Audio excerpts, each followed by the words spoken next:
Trump versus scientific healers, a brewing conflict of parts. What is the self? I think the word self, in the context I am using it, describes the core of being. As a pantheist, I see the self as what was there at the Big Bang.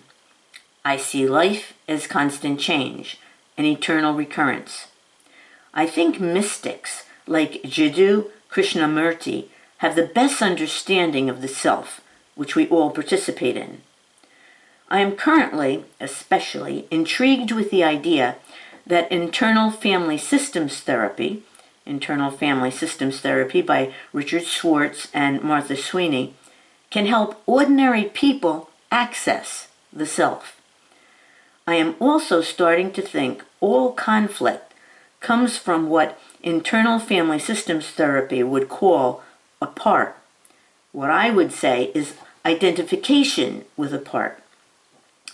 I was previously familiar with many psychoanalysts believing we consist of multiple selves, what IFS would call a part.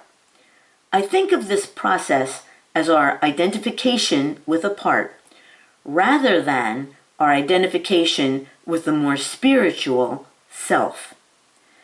When I look at our current situation, what I see is many people bowing down to current authorities in the room. I might call them our cultural healers, doctors, whose beliefs center around the scientific method. Trump is looked upon by many as a heretic who is trying to upend the prescription of our designated healers. However, I see what is going on as a conflict between parts, a conflict between our scientific method healers and our businessman president.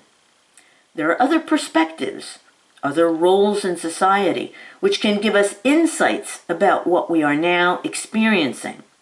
But the culture we live in elevates our designated scientific healers as having all authority in this situation.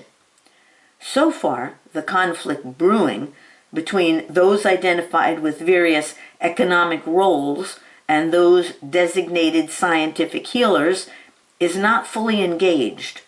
But as one of our cultural parts continues to rule the roost, I think other, more suppressed parts will soon demand to be heard, to demand space in consciousness. For myself, I think the concept of the self, I think knowledge of parts, through something like internal family systems therapy, can help us achieve better outcomes in life. So I will continue to study internal family systems therapy and the philosophy of Jiddu Krishnamurti. I will continue to wonder what would happen if most people in our culture didn't identify with parts, but identified with the self. I think that would be the dawn of a new, more spiritual age.